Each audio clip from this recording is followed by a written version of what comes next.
கலங்கிடும் மகனே வருவாயா, இயேசு அழைக்கின்றார். கண்ணீர் துடைப்பார், மார்போடு சேர்ப்பார், மாறாது அன்பு நம் இயேசு.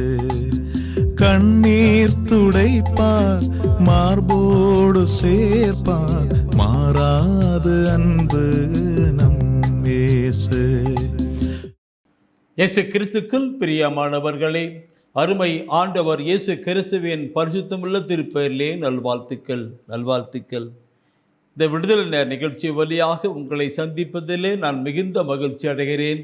ஆண்டவர் தந்திருக்கிற கிருபைக்காக உள்ளத்தின் ஆழத்திலிருந்து அவருக்கு நன்றி கூறுகின்றேன்.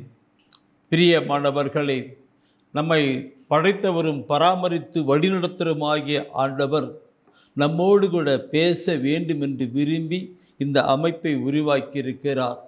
இந்த விடுதலை நேரம் நிகழ்ச்சியானது நமக்கு உண்மையாகவே ஒரு விடுதலை கொடுக்கிறதாக இருக்கிறது. எப்படி பார்க்கிறோம்? உண்மையை அறிந்தவர்களாக, இறைவசன வார்த்தையை அறிந்தவர்களாக இருப்பீர்கள், வார்த்தை உங்களுக்கு விடுதலை ஆக்கும் என்று யோவான் 8ஆம் அதிகாரம் 36ஆம் வசனம் பார்க்கிறோம், 32ஆம் வசனம் பார்க்கிறோம். உண்மையை அறிந்தவர்களாக இறைவாசனை அறிந்தார்கள். இரண்டாவது பார்க்கிற பொழுது அதே யோவானிலே 8:36 சொல்லுகிறது, திருமகன் இயேசு கிறிஸ்து கொடுக்கிற விடுதலையே உண்மையான ஒரு விடுதலை என்று பார்க்கிறோம்.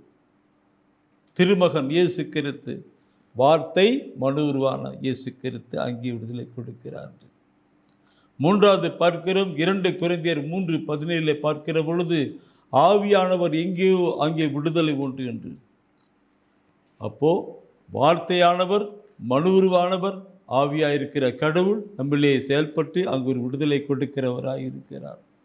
இறைவசன வார்த்தையை பேசுகிற பொழுது, கேட்கிற பொழுது அங்கே உடலும் இருமலும் இருக்கிற இயேசு கிறிஸ்து தன் தூய ஆவியிலே விடுதலை கொடுக்கிறவராக இருக்கிறார்.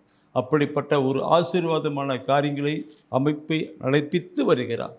இந்த நாளிலும் நம்மோடு கூட பேச வேண்டும் என்று விரும்புகிற அந்த ஆண்டவருக்கு நம்ம ஒப்புக்கொடுக்கலாம். அவருடைய அன்பின் வார்த்தைகளை கேட்டு நாம் வாழ்வாக்கிக் கொள்ள ஒப்புக்கொடுக்கலாம். ஜெபிப்போம். அன்பின் ஆண்டவரே, இந்த மாலை வேலைக்காக உமக்கு நன்றி செலுத்துகிறோம். அன்று மாலை வேலையான பொழுது மக்கள் உண்மை கூடி தேடி வந்தார்கள். அதே போல இந்த வேலை நாம் தேடி வந்திருக்கிறோம். உம்முடைய வார்த்தையை கேட்பதற்காக, உம்முடைய வார்த்தையை கேட்டு வாழ்வாக்கிக் கொள்வதற்காக கடந்து வந்திருக்கிறோம். மரியாதை போல உம்முடைய பாதப்படியிலே அமர்ந்திருக்கிறோம். ஆண்டவரே பேசும், உம்முடைய பிள்ளைகள் கேட்கிறோம். ஆமீன், ஆமீன். பிரியமானவர்களே, தூய ஆவியானவர் நமக்கு சொல்லுகின்ற காரியங்களைத்தான் நாம் அந்த நாட்களை சிந்தித்துக் கொண்டிருக்கிறோம். ஒவ்வொரு வாரமும் அப்படியே செய்திகளை தூய ஆவியானவர் நடப்பித்து வருகிறே இருக்கிறார். கடந்த சில வாரங்களுக்கு முன்பாக நாம் பார்க்கிற பொழுது, ஏன் பரிசுத்தமான வாழ்க்கை வேண்டும், ஏன் தூய்மை வேண்டும் என்று முதலாவது பார்த்தோம். ஏன் பரிசுத்தம் தூய்மை வேண்டும் என்பதை குறித்து சிந்தித்தோம். அடுத்த வாரம் இறைவார்த்தையால் எப்படி பரிசுத்தம், இறைவார்த்தையால் எப்படி பரிசுத்தமாக்கப்படுகிறது, இறைவார்த்தை எப்படி பரிசுத்தப்படுத்துகிறது பார்த்தோம். அதுக்கு அடுத்த வாரம் பார்த்தோம், ஆண்டவராய் இயேசு கிறிஸ்து எப்படி பரிசுத்தப்படுத்துகிறார், தூய்மைப்படுத்துகிறார், பரிசுத்தப்படுத்துகிறார் என்று பார்த்தோம். அடுத்து பார்க்கும் பொழுது தூய ஆவியானவர் எப்படி பரிசுத்தப்படுத்துகிறார் என்று பார்த்தோம். தூய ஆவியானவர் அப்படியே கடந்து வரும். இந்த நாளிலே தூய ஆவியானவர் தருகின்ற ஒரு கருத்து, தூய ஆவியானால் நிரப்பப்பட வேண்டும், பரிசுத்த ஆவியால் நிரப்பப்பட்டு வழிநடத்தப்பட வேண்டும். இந்த 4 வார்த்தை, மனூறு, ஆவி என்கிற அந்த பரிசுத்த நிலைப்படுத்துகிற அந்த ஆண்டவர் தானே நம்மை பரிசுத்தப்படுத்துகிறாரே. அந்த நிலையிலே நாம் நிரப்பப்பட்டு அந்த தூய ஆவினாலே வழிநடத்தப்படுகிறவர்களாக இருக்கப்பட வேண்டும். என் அன்பானவர்களே, இந்த பைபிளில் நாம் பார்க்கிற பொழுது, தெய்வீக திருவிழத்தை பார்க்கிற பொழுது, இந்த தூய ஆவியானவரை ஆண்டவர் இயேசு கிறிஸ்து எவ்வளவு உயர்த்தி கூறியிருக்கிறார் என்று பார்ப்போம் என்றால் மிக மிக உயர்த்தி கூறியிருக்கிறார். அதை நாம் உணரணும். உயர்த்தி கூறப்பட்ட அந்த ஆவியானை பற்றி நாம் உணரணும். லூக்கா நற்செய்தியிலே பார்க்கிற பொழுது 11ஆம் அதிகாரத்திலே பார்க்கிறோம். அந்த 11ஆம் அந்த இயேசு கிறிஸ்து சொன்னார் தந்தை, அதாவது அந்த தூய ஆவியானவர் லூக்கா 11ஆம் அதிகாரத்தில் 13வது வசனத்தை நீ பார்க்கிற பொழுது அதில் அவர் சொல்லுகின்ற வார்த்தை மிக மிக உச்சிக்கரணமான ஒரு வார்த்தையாக இருக்கும். அது சொல்லுவார். இன்றைக்கு அவர் பார்க்கணும். அந்த 9லிருந்து படிப்பீங்களானா அருமையாக இருக்கும். குறிச்சுக்கிடுங்க. 9 இருக்கும். நான் உங்களுக்கு சொல்லுகிறேன், கேட்கிறேன் சொல்லுங்க. அப்படியே கடந்து வருவார். கேளுங்கள் உங்களுக்கு கொடுக்கப்படும், தட்டுங்கள் உங்களுக்கு திறக்கப்படும், கேளுங்கள் கொடுக்கப்படும், அப்படியே சொல்லி கடந்து வந்தவர். பிள்ளை தன் தகப்பனிடம் அப்பம் கேட்டால் கல்லை கொடுப்பானா, மீன் கேட்டால் பாம்பை கொடுப்பானா? அப்படிலாம் தீயோராகிய நீங்களே உங்களுடைய பிள்ளைகளுக்கு நல்ல ஈவுகளை எல்லாம் கொடுக்க அறிந்திருக்கிற பொழுது விண்ணக தந்தை தம்மிடம் கேட்பதற்கு எவ்வளவு அந்த 13வது வார்த்தை சொல்லுகிறது. என் வார்த்தைக்கு பார்க்கணுன்றிருக்கும் அந்த தீயோராகிய நீங்களே உங்கள் பிள்ளைகளுக்கு நற்கொடைகள் அளித்த அறிந்திருக்கிறீர்கள். அப்படியானால் விண்ணக தந்தை தம்மிடம் கேட்பதற்கு தூய ஆவியை, எப்படி வார்த்தை தூய ஆவியை கொடுப்பது எத்தனை உறுதி என்று. ஏன் அந்த தூய ஆவியானவர் அப்போ பிள்ளைகளுக்கிட்ட அப்போ கேட்டால் அப்பா அதெல்லாம் கொடுக்குறாங்க. தீவிராக நீங்களே உங்களுக்கு பிள்ளைங்களுக்கு கொடுக்கணும். அப்போ நீங்கள் கேட்குனாக்க அங்கேருந்து எப்படி கொடுப்பாருன்னு. ஏன் அந்த தூய ஆவியானவர்? அந்த தூயான பார்க்கிற பொழுது நான் அப்படி சொல்லுகிறேன், குறிச்சிக்கிட்டீங்க, படிக்க வேண்டாம். எல்லாம் பைபிள் எடுக்கிறீங்க, குறிக்கிறீங்க. நிறைய சகோதரி எங்களோடு கூட பேசுகிற பொழுது நாங்கள் மாதா தொலைக்காட்சி வழியாக அவங்களுடைய செய்தியெல்லாம் தவறாமல் கேட்டுட்டு இருக்கிறோம், நாங்கள் குறிச்சு வச்சுட்டு இருக்கிறோம் சொல்லுவார்கள். மாதா தொலைக்காட்சியை அவர் தானே அமைத்து நடப்பித்து வருகிறார், ஆண்டவர் தானே. அதனால் எல்லாம் அவருடைய சித்தம் திருவிழும். சில சொல்லுவாங்க, நான் எல்லாம் எழுதி வைக்கிறோம், படிக்கிறோம், செய்தி நல்லா இருக்குன்னு. எல்லா துதிகான மகிமையும் அவருக்கே. நாம் பார்க்கணும். இப்போ உங்களுக்கு எவ்வளவோ மேலான தூய ஆவியானவரை கொடுக்கிறான்னு சொல்லும்போது இந்த பைபிளில் தொடக்கம் முதல் முடிவு வரை தூய ஆவியானவரை காரியங்கள் தான் இருக்கிறது.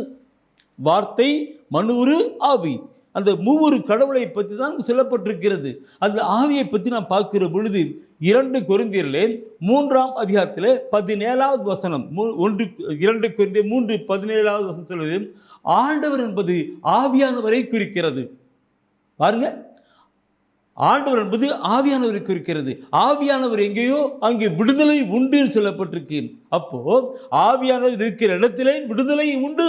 இன்று நமக்குள், நம்ம ஒவ்வொருக்குள்ளும் ஆவியானவர் என்பது விடுதலை, பிரச்சனை, போராட்டம், கவலையிலிருந்து ஒரு விடுதலை உண்டாயிருக்கிறதா இருக்கிறது பார்க்கணும். அதே தூய ஆவியானவர் பார்க்கிற பொழுது யோவான்ல சொல்வார், இயேசு என்ற சொல்வார். யோவான்ல 14ஆம் அதிகாரத்திலே 16வது வசனம் சொல்லுவார்.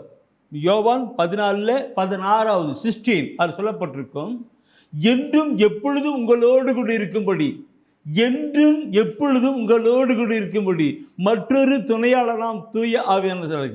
என்றும் எப்பொழுதும் எங்களோடு இருக்கும் துணையாளர் தூய ஆவியானவர். நாம் எங்கே போனாலும் நம்மோடு கூட இருக்கும்படி ஒரு துணையாளர். நான் முன்ன படிச்சுங்கல்ல, லூக்காஸில் படிச்சும் இல்லை, தீயோராகி நீங்களே உடைய பிள்ளைகளுக்கு அறிந்திருக்கிறீங்கன்னா விண்ணக தந்தை எப்படி சொல்ற பாருங்க. என்றும் எப்பொழுதும் உங்களோடு கூட இருக்கும்படி மற்ற துணையாளர் தூய ஆவியானவரை அனுப்புவேன்னு சொல்லியிருக்கிறார். என்று எப்பொழுது நான் போகிற இடத்தெல்லாம் இருக்கு. அதே அப்படியே நீ கொண்டிருக்கிறாக்க அந்த துணையாளர் உங்களுக்கு எல்லாவற்றையும் குறித்து கற்றுக் கொடுப்பார். இப்படி போ, இங்கே வா, அப்படி சொல்றதுக்கு எல்லாத்தையும் கற்றுக் கொடுப்பார். துணையாளர் இருக்கிற அவர் கற்றுக் கொடுப்பார். யோவான் 16ஆம் அதிகாரத்தில் 26ஆம் வசனம். அப்படியே நீ படிச்சினாக்க அந்த 16ஆம் அதிகாரத்தில் 13வது வசனம் அருமையான ஒரு வார்த்தையா இருக்கும். 16:13 எல்லாம் குறிக்கிறீங்களா? ஃபர்ஸ்ட் கொரிந்தியரில் 3:17, அல்ல யோவானில் 14:16, 16 26, அடுத்தது பண்ணுங்க 14 24. அப்போ அதில் சொல்லுவார், முழு உண்மையை நோக்கி அவர் வழி நடத்துவார். அந்த தூய ஆவியானவர் முழு உண்மையை நோக்கி. முழு உண்மை என்றால் என்ன? உண்மை என்றால் இறைவார்த்தை. அப்போ ஆழமான கருத்துக்குள்ளாக நம்ம நடப்பித்து போயே இருப்பார். பைபிளுடைய இறைவசன வார்த்தையுடைய ஆழமான கருத்துக்கள் முழு உண்மையை நோக்கி, அந்த முழு உண்மையை நோக்கி அவர் வழி நடத்தி போயிட்டு இருப்பார். அப்போ படிக்க படிக்க படிக்க அல்ல போயிட்டே இருப்பார். நான் அந்த பைபிளை படிக்கிற பொழுது தூயாவின் துணை கொண்டு தான் அப்படி கொண்டு வந்துருக்கும். முழுமைக்கு அளித்திருவார். அது மாத்திரமா நம்முடைய வாழ்க்கையில் கண்ணிக்கு இருக்கின்ற வாழ்க்கை. கலாத்தியர் 5ஆம் அதிகாரம் 22வது சொல்லுது, ஆவியானவர் விளைவிக்கின்ற பழங்களோ பொருட்களோ கனிகளோ சொல்லப்பட்டிருக்கும் இல்லையா? ஆவியானவர் விளைவிக்கின்ற கலாத்தியர் 5:22. அந்த ஆவியானவர் விளைவிக்கின்ற நமக்குள் வந்து அவருடைய சொல், அவர் நம்முடைய சொல், செயல், சிந்தனை எல்லாம் ஆவியின் கனி கொடுக்கின்ற ஒரு நிலையா இருக்குமா? பார்க்கணும். ஏன் தூய ஆவியன் கணக்கன் கனி கொடுக்கும் அப்படியே இருக்கும். ஆவின் கனி கொடுக்கிறது மட்டுமல்ல, ஏசியாவில் பார்க்கிற பொழுது 11ஆம் அதிகாரத்தில் 2வது வசனம், ஏசியாவில் 11 2வது வசனம் பார்க்கிற பொழுது, ஆண்டவர் ஆவி அவர் மேல் தங்கியிருக்கும், ஞானம், அறிவு, ஆற்றல், நுண்மதி, விவேகம், கடவுளுக்கு பயப்படுகிற பயம் எல்லாவற்றையும் அந்த ஆவி அவர்களுக்கு தரும் சொல்லப்பட்டிருக்கிறது. எவ்வளவோ மேலான கொடைகளை ஒவ்வொன்று பார்க்கணும். அப்படி கொடைகளை பார்த்தோம், கனிகளை பார்த்தோம் அல்லவா, கொடைகளை பார்த்தோம் அல்லவா, அதே போல பார்க்கும்பொழுது வரங்கள் கூட இருக்கிறது. 1 கொரிந்தியர் 12ஆம் அதிகாரத்தில் பார்த்தோன்னாக்கா 4 13 வருஷம் பார்க்கணாக்கா ஆவியின் வரங்களை குறித்து சொல்லப்பட்டிருக்கும். இப்படிலாம் சொல்லப்பட்டனா தூய ஆவியில் குறிப்பிட்ட வார்த்தைகள் இருக்கும், எல்லாத்தையுமே இருக்கும். இது சக்கரியாஸில் இந்த எல்லாத்தையும் சுருக்கி நான் சொல்லுகிறேன். சக்கரியாஸில் 4ஆம் அதிகாரத்தில் 6வது வசனம் சொல்லப்பட்டிருக்கும். சக்கரியாஸ் 4:6 சொல்லிருக்கும், ஆற்றலாலும் அல்ல சக்தினாலும் அல்ல ஆண்டவருடைய ஆவினாலே ஆகும் என்று சொல்லப்பட்டிருக்கிறது. எனவே என் அன்பானவர்களே, விண்ணக தந்தை எவ்வளவோ மேலான பரிசுத்த ஆவியானவரை உங்களுக்கு கொடுப்பது என்று பார்க்கிற பொழுது எப்படியெல்லாம் இருக்கிறது. இன்னும் நிறைய இருக்கிறது, நிறைய இதில் இருக்கிறது. ஆனால் உங்களுக்கு சிலதை நான் சொல்லிக் கொடுத்தேன். சரி, நான் கருத்துக்குள்ள வருகிறோம், பார்க்கலாம். பிரியமானவர்களே, பரிசுத்த ஆவியினால் நிரப்பப்படணும், வழிநடத்தப்பட வேண்டும் என்று பார்க்கிறோம். பரிசுத்த ஆவியினால் நிரப்பப்பட வழி நடக்கணும். அந்த பரிசுத்த ஆவியினால் நிரப்பப்பட வழி நடத்தப்படணும்னாக்க முதலாவது ஒரு மனிதனுடைய வாழ்க்கையிலே 4 மிக முக்கியமான காரியங்கள் வேண்டும். நிறைய இருக்கிறது, ஆனால் மிக முக்கியமான காரியங்கள். ஒன்று பரிசுத்தம். பரிசுத்தம் இல்லைன்னா ஒன்றும் இல்லை. முதல் பரிசுத்தம். 2வது பார்க்கிற பொழுது விவிலிய வாசிப்பு, பைபிளை படிக்கணும், விவிலிய வாசிப்பு, பைபிள் படிக்கணும். 3வது செபிக்கணும். 4வது பார்க்கிற பொழுது கணித்திருக்கிற வாழ்க்கை, ஒரு அவுட்புட் கணித்திர வாழ்க்கை வாழணும். இதுக்கு பரிசுத்த ஆவியானவர் நிரப்பப்படணும். இந்த முதலாவது பரிசுத்தம், 2வது விவிலிய வாசிப்பு, 3வது ஜபம், 4வது கணித்திர வாழ்க்கை. இந்த 4 பார்க்கிற பொழுது, இந்த பரிசுத்தத்தை பற்றி பார்க்கிற பொழுது நாம் ஏற்கனவே பார்த்துருக்கிறோம் இல்லைங்களா? 4 வாரமாக அதை பார்த்தோம். 4 வாரத்தில் அதான் பார்த்தோம், பரிசுத்த இல்லைங்களா? சரி, அந்த பரிசுத்தை பற்றி விடுங்க. நம்ம விவிலிய வாசிப்பை பற்றி நாம் பார்க்கணும். விவிலிய வாசிப்பு பார்க்கிற பொழுது எனக்கு உண்மையிலே பாரம் அதிகம் உண்டு. 4 ஒரு அப்படி இருக்கும். விவிலிய வாசிப்பு, நம்முடைய மக்கள் இவ்விவிலியத்தை எடுத்து படித்து கொண்டு வரணும். என் தெய்வம் இயேசு என்னோடு பேசுவார் இல்லைங்களா? வேதம் வழியாய் பேசுவார். விவிலியத்தை படிக்கும் பொழுது அந்த காரியங்கள் இருக்கு. நான் சொல்கிற வசனத்தை எடுத்து படித்து பாருங்க, என்ன சொல்லுகிறது, நம் சமூகம் எப்படி நினச்சி பார்க்கலாம். நீதிமொழி புத்தகம் 28ஆம் அதிகாரம் 9வது வசனத்தை எடுத்து படித்து பாருங்க, என்ன சொல்லுகிறது. ஒருவர் திரு சட்டத்திற்கு கீழ்ப்படியாது இருப்பாரானால் கடவுளும் அவர் வேண்டுதலை அருவருத்து தள்ளுவார். ஒருவர் திருச்சட்டத்துக்கு கீழ்ப்படியாதவராய் இருப்பாரானால் கடவுளும் அவர் வேண்டுதலை அருவருத்து தள்ளுவார். எப்படி வார்த்தை! ஆண்டுடைய வார்த்தையை கேட்கறதுல கொண்டு வரணும், படிக்கிறதுல கொண்டு வரணும். பார்க்கிற பொழுது அந்த காலத்துல படிப்பறிவு இல்லை, படிப்பறிவு இல்லாத மக்கள் தான். பைபிளில் சொல்லப்பட்டிருக்கும், திருத்தல் பணியில் 17:30 சொல்லப்பட்டிருக்கிறது, மக்கள் அறியாமல் வாழ்ந்த காலத்திலே கடவுள் ஒன்றும் பொருட்படுத்தப்படவில்லை, ஆனால் இப்பொழுதும் எல்லோரும் மனமாறப்பட வேண்டும் என்று கட்டளையிடுகிறாங்க. இன்னைக்கு எல்லாரும் படிச்சு தான் இருக்காங்க, படிக்காம இருக்காங்களா? இதுவும் ஒன்று இருக்கலாம், எல்லாருக்கும் இருக்கலாம், ஒன்று இருக்கலாம், எல்லாம் படிச்சிருந்தாங்க. ஆனால் பைபிளை படிக்கல, இறைவசன வார்த்தை படிக்கல, ஜெபம் பண்ணி கொண்டு வரல. இந்த கருத்து மிக முக்கியமான கருத்து. இந்த கருத்தோடு கூட இந்த 28ஆம் அதிகாரத்தில் இந்த நீதிமொழி 28:9 பற்றிய இந்த வார்த்தையை விளக்குறையாக ஒருத்தர் சொல்லியிருக்கிறார். யாரு? சக்கரியாஸ். அவர் சக்கரியாஸ் சொல்லியிருக்கிறாரு, 7ஆம் அதிகாரத்தில் 11, 12, 13 வசனத்தை நீ பார்ப்பீங்கன்னா அந்த வார்த்தையுடைய கருத்துக்கள் எப்படி இருக்கிறது என்று அழகாக இருக்கின்றது. சக்கரியாஸ் 7ஆம் அதிகாரம் 11, 12, 13 வசனத்தை எடுத்து படிச்சு பாருங்க, என்ன சொல்லுகிறது?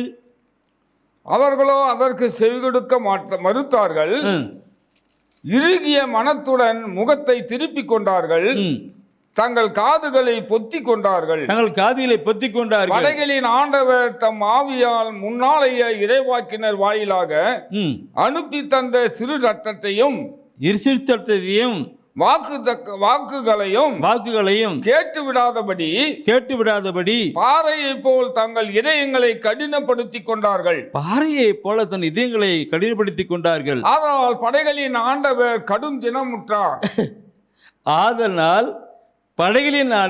கடும் சினமுற்றார்.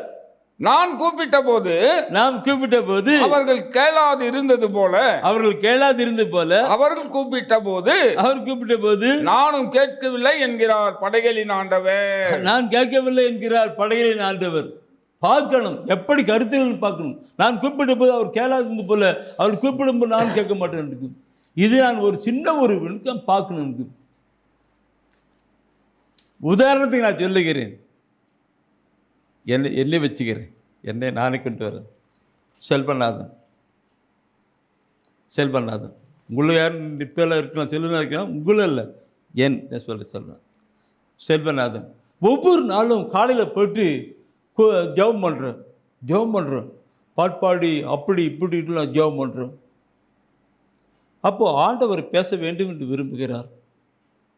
பைபிள் வழியாக பேச வேண்டும் என்று விரும்புகிறார், இறைவார்த்தை வழியாக பேச விரும்புகிறார். நான் மாத்திரம் போயிட்டு கோயிலில் போயிட்டு அது ஜெபம் பண்ணுறோம், பாட்டு பாடுறோம், ஜெபம் பண்ணுறோம், அதில் எழுதி கொடுத்தோம், அந்த படம் இந்த படம். சரி, ஆண்டவர் பேச வேண்டாம், சரி அப்போ அப்புறமேல அவன் வருவான் பேசலான்னு சொல்லிட்டு வெயிட் பண்ணுறாரு. நான் மதியானம் போவேன், மதியம் போட்டு ஜெபம் பண்ண போகிறதுக்கு போவேன். அப்போ மதியம் போகும்போது ஆண்டவர் பார்ப்பார், இவனோட பேசலாம். அப்போ நாம திரும்பியே பாட்டு பாடி அதை பாடி இதை பாடி மண்டாட்டு மாலை அந்த மாலையெல்லாம் சொல்லிவிட்டு நான் பாட்டுக்கு வந்துடுவேன். ஆர்டரை பார்ப்பார், இப்போயும் நான் சொல்கிறது கேட்க மாட்டேன் சொல்லிட்டு அப்போ போனேன். சரி சாயந்தரம் வருவான் பார்க்கலான்ட்டு. சரி சாயந்தரம் போனோம், சாயந்தரம் போட்டு அப்படின்ட்டு ஆண்டவர் என்னோடு கூட பேச வேண்டும் அவர் விரும்புகிறாரு. ஆனால் நான் பாட்டுக்கு ஜெபம் பண்ணிட்டு வந்துட்டே இருக்கிறேன். சிந்திக்கணும், நான் பாட்டுக்கு ஜெபம் பண்ணிட்டுக்கோம். சாயந்தரம் வந்தால் நான் பாட்டு மன்றாட்டு மாலை அந்த மாலை ஜெபம் மாலை இதெல்லாம் பாட்டு சொல்லிட்டு பாட்டு பாடிட்டு வந்துட்டுக்கோங்க. ஆண்டவர் பார்த்தாரு, என்ன பேசுறதுக்கே விட மாட்டாங்க, பாட்டு போய் சொல்லிட்டு சரி இன்னைக்கு விட நாளைக்கு பார்க்கலான்ட்டு. நாளைக்கும் அதே மாதிரி தான், நாளான்னைக்கும் அதே மாதிரி தான். ஆண்டவருக்கு பெரியவனும் வீட்டுக்கு நான் சொல்கிறது என்னை வச்சு நான் சொல்கிறேன், சிந்திக்க வேண்டியது நீங்கள் பார்க்கணும் இல்லைங்களா? வசனம் சொல்லுகிறது. இன்றைக்கி நிறைய பேர் ஜெபம் பண்ணுவாங்க, ஆனால் பைபிள் படிக்க மாட்டாங்க, இறைவசன வார்த்தையை கொடுக்க மாட்டாங்க. அதனால் சொல்லப்பட்டு அந்த வசனத்தில் சகோதரர் படிக்கும்போது படைகளின் ஆண்டவர் கடும் சீனம் விட்டார் என்று நான் கூப்பிட்ட போது அவர்கள் செவி கூடாதது போல அவர்கள் கூப்பிடும் போது நான் செவி கொடுக்கவில்லை என்கிறார். சிந்திக்க வேண்டிய கருத்தை பிரியமானது பார்க்கணும், பைபிளை படிக்கணும், ஒவ்வொரு நாளும் பைபிள். சரி, பைபிளை படிக்கணும்னு பார்க்கிற பொழுது என் அன்பானவர்களே, இந்த பைபிளை நான் இறைவசன வார்த்தையில் படிக்கணும். அதில் அடங்க இல்லாத ஒன்றுமே இல்லை. படிக்கிற பொழுது தான் கடவுள் நம்மோடு கூட பேசுவார். நம்முடைய பிரச்சனை இருக்குது, ஒரு கடன் பிரச்சனை இருக்குது, குடும்பத்தில் சமாதானம் இல்லை, திருமண காரியம் நடக்கல, குழந்தை பாக்கியம் இல்லை, இப்படி பல பிரச்சனை இருக்கிறது.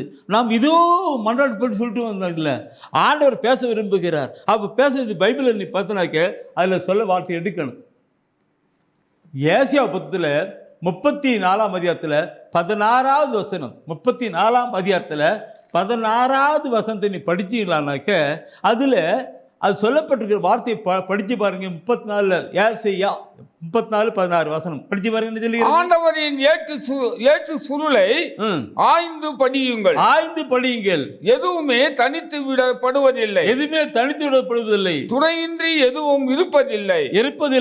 ஏனெனில் ஆண்டவரின் வாய் மொழிந்த கட்டளை இது, வாய் மொழிந்த கட்டளை இது, அவரது ஆவிதான் இவற்றை ஒருங்கிணைத்தது. அப்படி ஆவிதான் இதெல்லாம் ஒருங்கிணைத்திருக்கிறது. எக்கடு கருத்துக்கள் பார்க்கணும். எல்லாத்துக்கும் ஒரு மெடிக்கல் ஸ்டோர் போனால் தேவையான மருந்து எடுக்கிறோம் இல்லைங்களா, தேவையான மருந்து வாங்கிக்கிறோம். ஒரு ஜென்ரல் ஸ்டோர் போனாக்க தேவையான பொருளாம் எடுக்கிறோம். அதே போல நம்முடைய வாழ்க்கைக்கு தேவையானதெல்லாம் இந்த விவிலியத்தில் இருக்கிறது, இறைவசன வார்த்தையில் இருக்கு. அவர் சொல்லப்பட்டு எல்லாம் எழுதி வைத்திருக்கிறார். அவர் பேச வேண்டும், சொல்ல வேண்டும் என்று விரும்பிய வார்த்தைகள் எல்லாம் இதில் இருக்கிறது. அந்த வார்த்தையை நாம் எடுத்து நாம் படிச்சு விடணும் இல்லைங்களா. இந்த கருத்தை நான் சொல்ல இங்கே போயிட்டு இருக்கேன் அந்த இன்றைக்கு அன்னை மரியாதை பார்க்கணும். அன்னை மரியாதை பார்க்கும் பொழுது இந்த உலகம் கண்டிராத கேட்டிராத வார்த்தை தான் அந்த தாய் மரியாதை கேட்டார்கள், கண்ணி கருவுற்று இல்லைங்களா. ஆனால் அந்த தாய் என்ன பண்ணாங்க, இதோ உடைய வார்த்தையின்படி எனக்கு ஆகட்டும் என்று சொன்னாங்க. அதனால மீட்பராம் இயேசு கிறிஸ்துவை, உலக ரட்சகராம் இயேசு கிறிஸ்துவை நமக்கு கொடுத்தாங்க இல்லைங்களா. அதே போல இந்த விவிலியத்தை எடுத்து நாம் படிக்கிற பொழுது அதில் சொல்லப்படாத வார்த்தை இல்லை. குழந்தை பாக்கியம் இல்லையா, அதுக்கு வார்த்தை இருக்கிறது. அந்த வார்த்தை சொல்லி, ஆண்டவரே இந்த வார்த்தையின்படி எனக்கு ஆகட்டும். உங்களுக்கு கடன் பிரச்சனையா, அதுக்கு வசனம் இருக்கு, வார்த்தை இருக்கிறது. அந்த கடன் பிரச்சனை, ஆண்டவரே இந்த வார்த்தையின்படி எனக்கு ஆகட்டும் இல்லைங்களா. இருக்கு உனக்கு வேற எதனா எதிரி வர்றாங்களா, எல்லாத்துக்குமே பைபிளில் வார்த்தை இருக்கிறது. ஆண்டவர் பேச வேண்டும் என்று விரும்புகிறார். அதற்காகத்தான் இதை கொடுத்திருக்கிறார். அப்போ நாம் படிக்கிற பொழுது நம்முடைய பிரச்சனைக்கு அங்கே ஒரு தீர்வு கிடைக்கும். நான் ஒவ்வொரு நாளும் போயிட்டு அழுது புலம்பிக்கிட்டு ஜெபம் பண்ணிட்டு இருந்தேன்.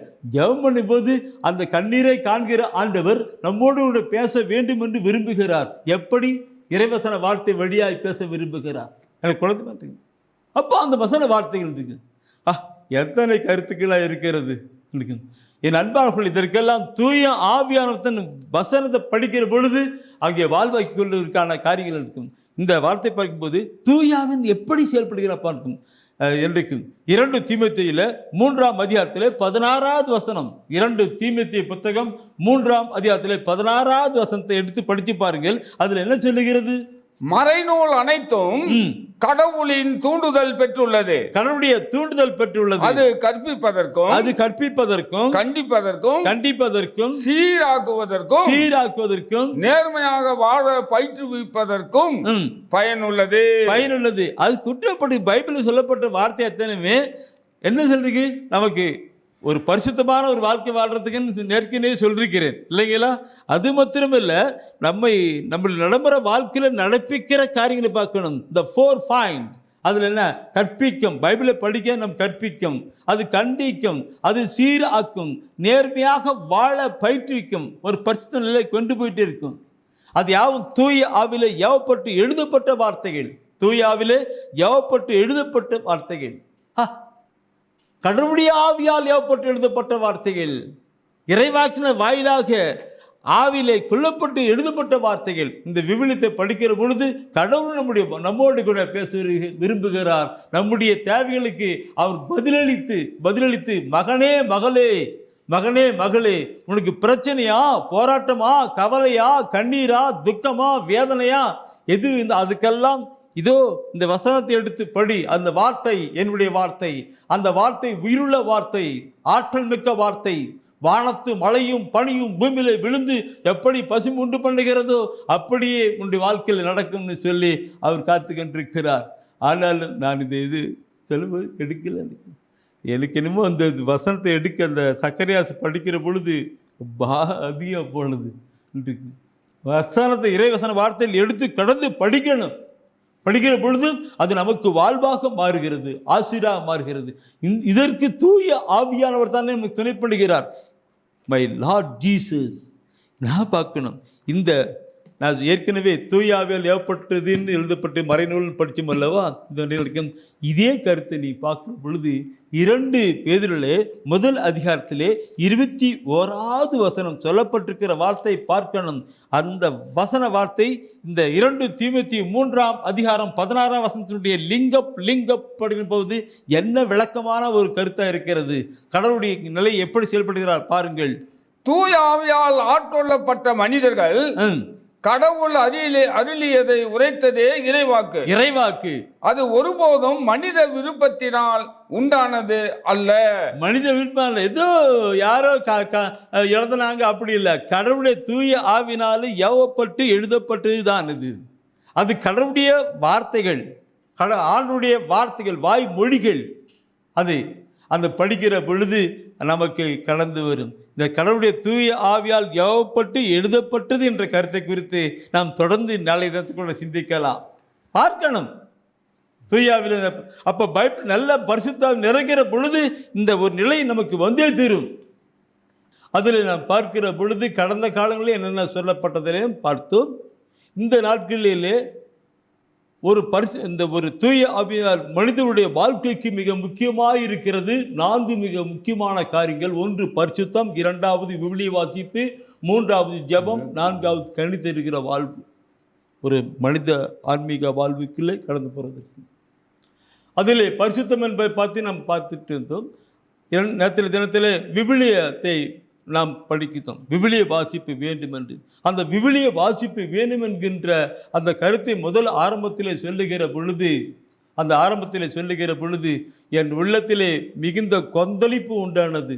அதனால்தான் உணர்வு வசத்தோடு கூட பேசியிருப்பேன். நீங்களும் அதை கேட்டு சில பேர் சொல்லியிருக்காங்க.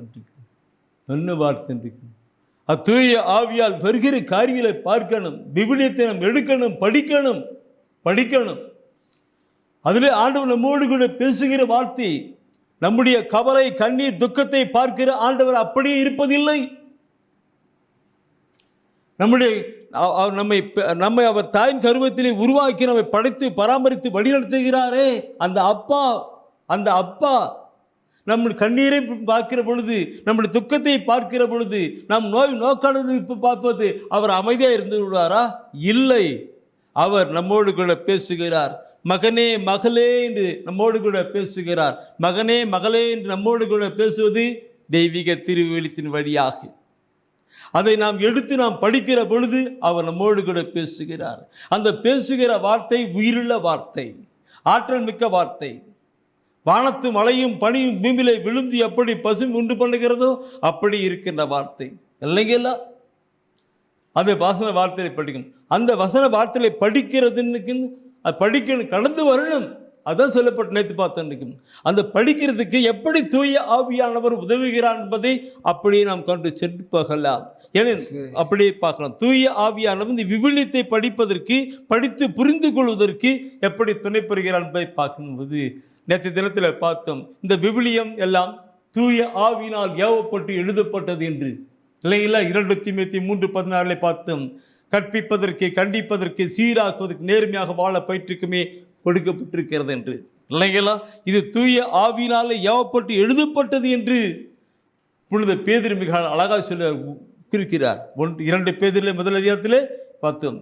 தூய ஆவினாலே கடவுள் தானே தூய ஆவின் வழியாக சொல்ல எழுதி இருக்கிறாங்க, படிச்சிருக்கிறாங்க சொல்லப்பட்டிருக்கு.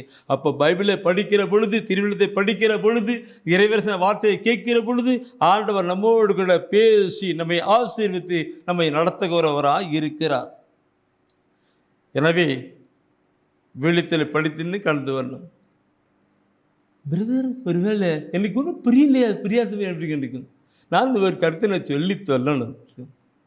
இந்த திருத்தொரு பணி எடுத்துப்பீங்கன்னாக்க, அதில் என்ன பண்ணணுன்னாக்க 8ஆம் அதிகாரம், அதில் 8ஆம் அதிகாரத்தில் ஒரு தலைப்போட்டிருக்கும். 8ஆம் அதிகாரத்தில் ஒரு தலைப்போட்டிருக்கும். திருத்தொரு பணியில் ஒரு 8ஆம் அதிகாரத்தில் ஒரு 29, நீங்களும் எடுக்க நானும் எடுக்கிறேன். அதில் பார்த்தீங்கன்னாக்க 8ஆம் அதிகாரத்தில் பிலிப்பியும் எத்தியோப்பிய நிதி அமைச்சரும் தலைப்பு இருக்குது. அந்த 26ஆம் வசனத்துக்கு மேலே 24 அது அந்த வசனம் அதை படித்து பார்க்கணும். 26 அப்படியே 31 வசனம் படித்து பார்த்தனாக்கா அது சொல்லப்பட்டிருக்கு. எத்தியோப்பிய நிதி அமைச்சர் இருக்கிறார். அவர் கொஞ்சம் ஆர்வமுள்ள மனுஷர். அவர் இந்த பல்லக்கில் உட்காந்துட்டு போயிட்டு இருக்கிறார். அவர் என்ன பண்ணுறாருன்னா பைபிள் எடுத்து ஏசியா புத்தகம் எடுத்து அப்படியே பைபிள் படித்து போயிட்டே இருக்கிறார். அப்போது அந்த நேரத்தில் கடவுள் தூய ஆவியானவர் பிலிப்புக்கு சொல்கிறாரு, பிலிப்பு அந்த எத்தியோப்பிய அமைச்சர் பல்லக்கில் உட்காந்துட்டு பைபிள் படித்து போயிட்டு இருக்கிறாரு. அந்த மனுஷனுக்கு ஒன்றும் புரியல. ஓடி போய் சொல்லுன்னு சொல்கிறார். ஓடி சொல்ல நிகழ்வு அந்த வார்த்தையை நிகழ்வுகளை பார்க்கும்போது அப்படியே ஃபுல்லரிக்கும். முதல்ல படிக்கும் போதெல்லாம் கூட்டி மொல்ல படிப்பேன். படித்து வைக்கும். ஒரு வசனத்தை நிறைய நேரம் படித்து சிந்தனை பண்ணி போயிடுவேன். அப்போது இந்த பல்லக்கில் பிலிப்பு சொல்கிறாரு, பிலிப்பு ஓடி போய் அந்த பல்லக்கில் உட்காந்துட்டு போயிருக்கிறாரு அந்த எத்தியோப்பிய அமைச்சருக்கு. அவர் கொஞ்சம் சொல்லிக் கொடுக்க பிலிப்பு விடிய வந்துட்டு, ஐயா வணக்கங்க, என்னங்க படித்து போயிருங்க? அவர் சொல்கிறார், பைபிள். எந்த பைபிள் படிக்கிறீங்க? ஏசியாவில். நீ படித்து புரிச்சாருக்காரு. ஒன்றுமே புரியலப்பா, படிக்கிறேன், ஒன்றும் புரியல, ஒன்றும் படிக்க. அப்போ பிலிப்பு அக்கௌண்ட்டுக்கு அது விளக்கத்தை எல்லாம் சொல்லி கொடுக்கிறார். அந்த விளக்கத்தை சொல்லி கொடுத்த உடனே அந்த எத்தியோப்பிய அமைச்சன் உடனே போயிட்டு அங்கே உடனே திருமுழுக்கு பெறுகிறார், மனமாற்றக்காரர். என் அன்பானவர்களே, நாம் கூட பைபிளை படிக்கலாம். ஆனால் அது புரிஞ்சுக்கிற தன்மைக்கு வரணும். அதுக்கு தூய ஆவியால் எழுதப்பட்ட தூய ஆவியின் விருத்தம். இப்போ பிலிப்பு எப்படி எத்தியோப்பிய அமைச்சர்கிட்ட சொல்லி கொடுத்தாரோ அதே போல இன்று தூய ஆவியானவர் என்றும் எப்பொழுதும் உங்களோடு கூட இருக்கும்படி சொல்லப்பட்டிருக்கு. அந்த ஆவியானவர் நம்மோடு கூட இருப்பார், அவருக்கு சொல்லிக் கொடுப்பார். அன்னைக்கு எத்தியோப்பிய அமைச்சனுக்கு பிலிப்பு வந்தார். ஆனால் கொஞ்ச நேரம் தான் போச்சுக்கு. ஆனால் என்றும் எப்பொழுதும் நம்மோடு கூட இருக்கும்படி யோவான் 14ஆம் அதிகாரத்தில் எடுத்து படித்து பாருங்க. 26வது வசனம் 14:26 எடுத்து படித்து பாருங்க. என்ன சொல்லுகிறது? என் பெயரால் தந்தை அனுப்ப போகிற தூய ஆவியாராம் துணையாளர் உங்களுக்கு அனைத்தையும் கற்றுத்தருவார். நான் கூறிய அனைத்தையும் உங்களுக்கு நினைவூட்டுவார். யாரு சொல்றது? பார்க்கணும். அப்போ தென்றும் எப்பொழுதும் இருக்கிற தூயாவின் இருப்பாரு, அவர் கற்றுக் கொடுப்பாரு, எல்லாத்தையும் நினைவுபடுத்தி கொடுப்பாரு சொல்லப்பட்டிருக்கு. அப்போ நான் பைபிளை படிக்கிறேன்னா பைபிளை படிக்கிறதுக்கு முன்னாடி உடனே தூய ஆவியானவரை துணை கேட்கணும். ஆவியானவரே, நான் பைபிளை படிக்க போகிறேன், எனக்கு இந்த பைபிள் விளக்கெல்லாம் சொல்லிக் கொடுங்க, கற்றுக் கொடுங்கன்னு சொல்லிக் கொடுத்தா அந்த ஆவியானவர் அப்படியே படிக்க அங்கே கற்றுக் கொடுத்துட்டே இருப்பார். அந்த விளக்கெல்லாம் சொல்லி கொடுத்துட்டே போயிட்டு இல்லைங்களா? இப்படி வாழ்க்கை பார்க்கணும். ஒன்று நான் பார்க்கும்போது பைபிளே படிக்காத மக்கள் உண்டு. ஆனால் படிச்சுட்டு அது புரியாத ஏதோ கட்டுரை கதை போல படிச்சுட்டு அப்படியே போகிறது மக்கள் இல்லை. படிக்கிற பொழுது தூய ஆவியான் துணை இருக்கணும். அப்போ படிக்கும் பொழுது தான் அந்த தூய ஆவியான் எல்லாவற்றையும் உங்களுக்கு கற்றுக் கொடுப்பார். இப்படிதான் இதுதான் நீங்கள் ஒவ்வொரு கருத்து.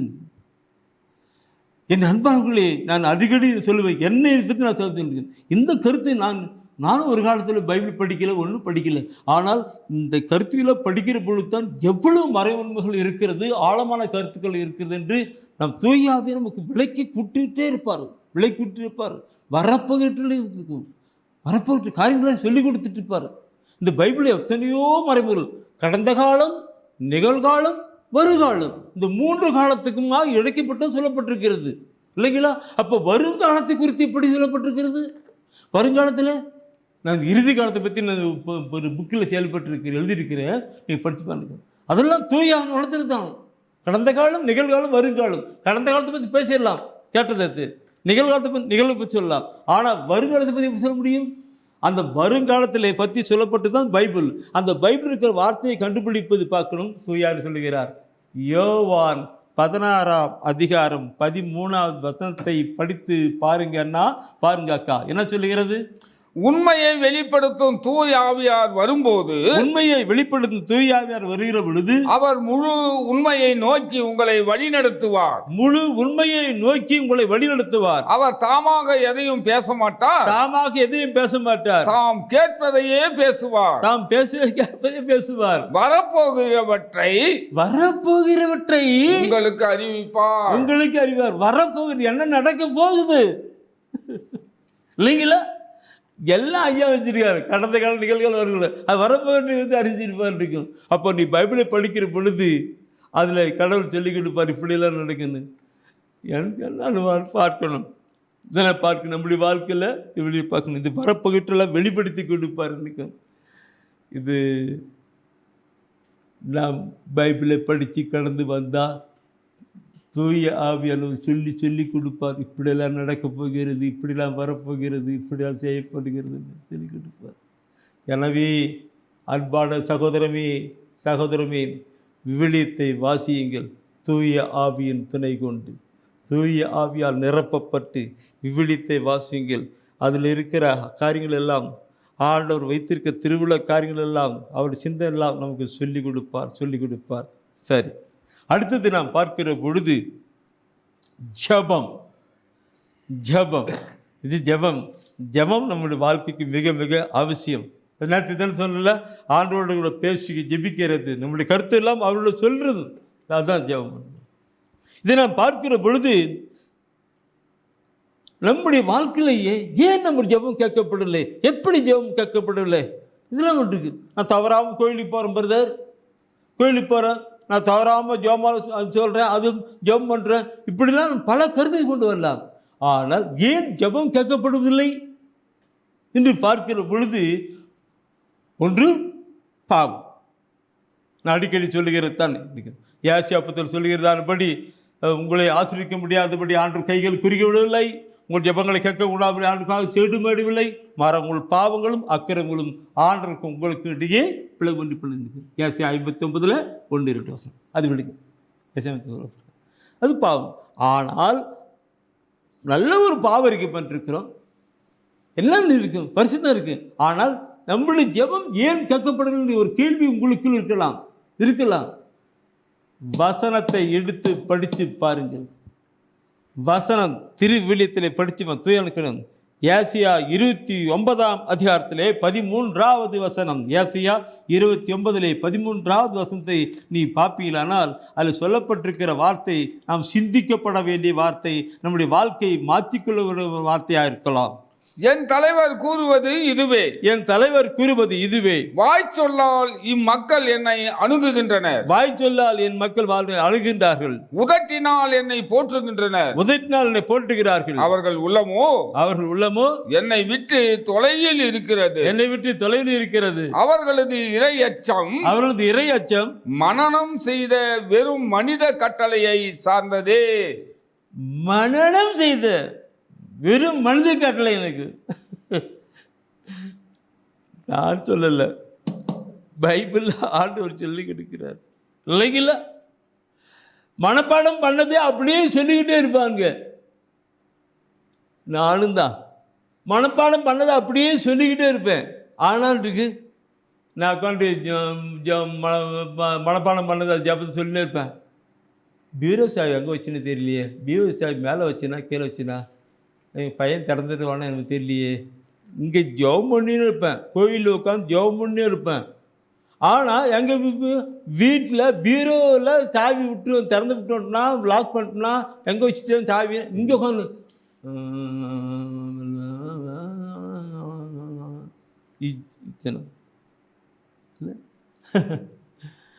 பார்க்கணும். இது ஆண்டு சொன்னார், இது வெறும் என்று இருக்கு இல்லைங்களா?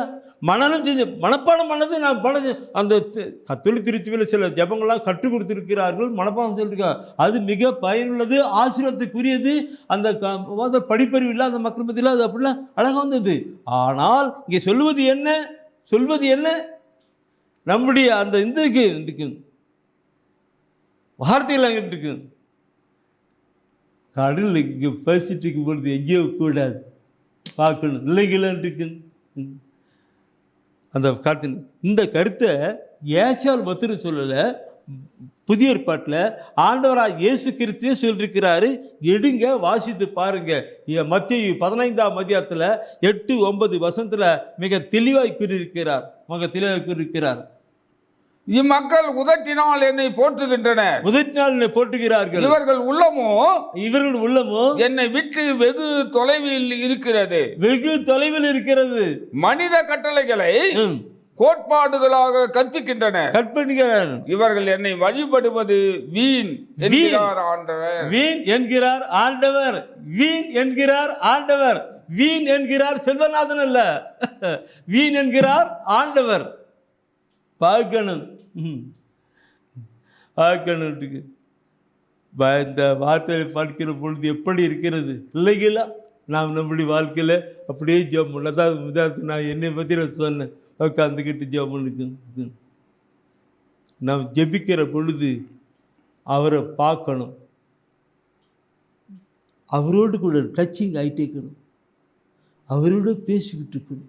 அவர் நம்மோடு கூட பேசுகிற இறைவார்த்தை வழியாக நம்ம பேசுவது, நாம் அவரோடு பேசுறது அப்படி கொண்டு வரணும். ஏசியாவில் 26ஆம் அதிகாரம் 20 வசனம் பிரிச்சுக்கிட்டு படிக்க வேண்டாம். ஏசியாவில் 26ஆம் அதிகாரத்தில் 20வது வசனம் சொல்லப்பட்டிருக்கும், சற்று நேரம் அவர்களே மறைந்து கொள்ளுங்கள். சற்று நேரம் அவர்கள் கொஞ்ச நேரம் ஜெபம் பண்ண, ஒரு அரை மணி நேரம் இல்லையா, இந்த உலகத்தெல்லாம் மறந்து அவரோடு கூட இணைந்து மகிழ்ந்து அவரோடு கூட சேர்ந்துப்பாங்க. இங்கொரு கண்ணும் அங்கொரு கண்ணும் ஆலய வழிபாடில்லை, இங்கொரு அங்கொரு ஆலய வழிபாடில்லை, தெய்வம் இருப்பது எங்கே. சினிமா பாட்டோட கொண்டு வருவேன், ஏன்னா அந்த பாட்டு வேற தப்பாக நினைக்கக்கூடாது, அந்த கருத்துக்கு இல்லைங்களா?